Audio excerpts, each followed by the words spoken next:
여러분 안녕하세요. 김학균 선생님입니다. 오늘은 제가 CG고등학교 1학년 학생들이 이번 중간고사 쳤던 거를 제가 분석을 한번 해봤는데 CG고 학생들은 이 영상을 참고로 해서 기말고사도 잘 한번 대비해 보시길 바라겠습니다. 시험 출제 범위가 거의 더공고를 좀 닮아가는 것 같아요. 원래 CG고등학교는 1학기 때 수학상을 다 끝내버렸었고 2학기 때는 수학하 위주의 중간고사를 시험을 쳤었는데 올해는 특이하게 거의 대부분 CG 학교들이 더공고등학교를 좀 닮아가는 그런 모습을 좀 많이 비쳤어요. 사실 CG 고등학교 2개밖에 없는데, 그죠? CG 고등학교가 더공고를 따라한 게 아닌가. 근데 그게 좀 좋을 수도 있어요, 어떻게 보면. 왜냐하면 수학상 자체가 양이 너무 많고 1학기 때 다 끝내자면 사실 좀 많이 힘들어요, 여러분들께서. 그래서 수학하에 이제 초반에 뭐 집합이라던가 명제 요거 끼워가지고 차라리 수학상을 2번 치는 느낌이 들도록 이렇게 쌤들이 출제하신 것 같은데, 그래도 너무 수학하에 비중을 안 주지 않았나 이런 좀 아쉬움은 남습니다. 출제 범위 한번 보시죠. 출제 범위 보시면 도형의 방정식부터 이제 명제 절대부등식까지 이렇게 출제가 됐는데 제가 나름대로 이제 시험 대비 때 절대부등식에 조금 열정을 쏟았는 반면 거의 문제가 출제되지 않았어요. 거의 수학상 문제라고 보셔도 무방합니다.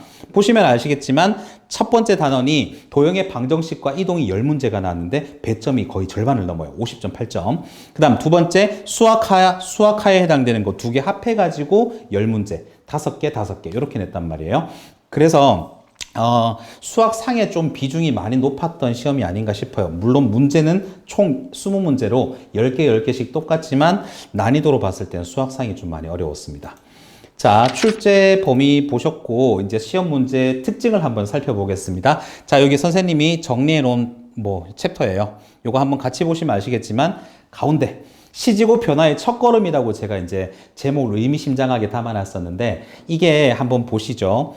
첫 번째가 수학상 위주의 시험이 절반 이상이 이제 수학상에서 냈다라는 것 때문에 그랬던 건데 두 번째 거 이제 여기 전례 없던 시험 범위라고 돼 있죠. 더공고 따라하기.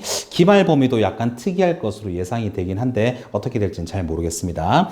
세 번째, 이게 좀 포인트예요. 사실 고등학교 1학년 시험 문제를 봤는데 역대급 CG 고등학교에서 시험 문제를 좀 잘 냈던 느낌이 드는 시험이었습니다. 왜냐하면 쉬운 문제는 확실하게 씌워주고 중간 난이도 문제들은 그냥 또 기본기 챙길 수 있게끔 그렇게 해줬는데 어려운 문제들은 약간 수능적인 사고를 담고 있는 그런 문제들을 출제했기 때문에 일반적인 문제집에서 비슷한 유형은 있지만 완벽하게 똑같은 문제는 거의 찾아볼 수 없는 그런 문제가 출제가 됐어요. 이따가 뒤에 좀 소개를 해드릴 거고 아무튼 결론은 4번도 한번 보세요. 교과서만 공부해도 75점. 이건 제가 카운팅을 한번 해봤어요. 교과서 유형에서 벗어나는 게 얼마나 되는지 거의 없다는 거예요. 75점 받으면 사실 여러분 CG고등학교에서 등급 어느 정도 가능하시잖아요. 그죠? 그래서 교과서를 일단 가장 중심적으로 공부를 해야 되는 학교가 바로 CG고등학교라는 거 명심해 주시기 바랍니다. 자, 주요 문항들 한번 보도록 할게요. 대부분 이제 학교에서 대칭이동이라든지 이런 걸 통해서 선분의 길이가 가장 짧을 때를 구하라 그러면 그냥 대칭이동 한 번 해가지고 그냥 뚝 끝나버리는 게 대부분이었는데 이 학교는 대칭이동을 한 번 더 하고 또 한 번 더 한 다음에 그 숨어있는 포인트까지 다 찾아가서 이 문제를 풀이해야지만 정답이 나오는 그런 수준 높은 문제가 출제되었습니다. 이 문제 칭찬합니다. 그 다음 두 번째 객관식에서 이제 마지막 거 요거는 글을 읽고 여러분들이 좌표를 직접 찍어가지고 문제를 한번 풀어봐야 되는데 생각보다 연산이 만만치가 않아요. 이것도 그림도 물론 그래프 그리는데 익숙하지 못한 친구들은 그래프가 안 그려져 있으니까 일단 어렵다고 생각을 할 거란 말이죠. 자, 문제 풀이를 직접 하진 않습니다. 세 번째 문제 서답형 4번이에요. 이 문제도 되게 수능적인 사고에 가까워요. 왜냐하면 여기서 제일 중요한 포인트가 삼각형의 넓이가 지금 3배 차이다 이렇게 돼 있는데 여기서 여러분들이 그림을 보는 해석 능력을 사실 기르셔야 됩니다. 삼각형에서는요. 고정된 2포인트를 주고 변화되는 한 포인트가 있다면 사실 삼각형의 넓이를 최대 최소를 묻는 문제 같은 경우에는 고정된 2포인트를 무조건 밑변이라 생각하셔야 돼요.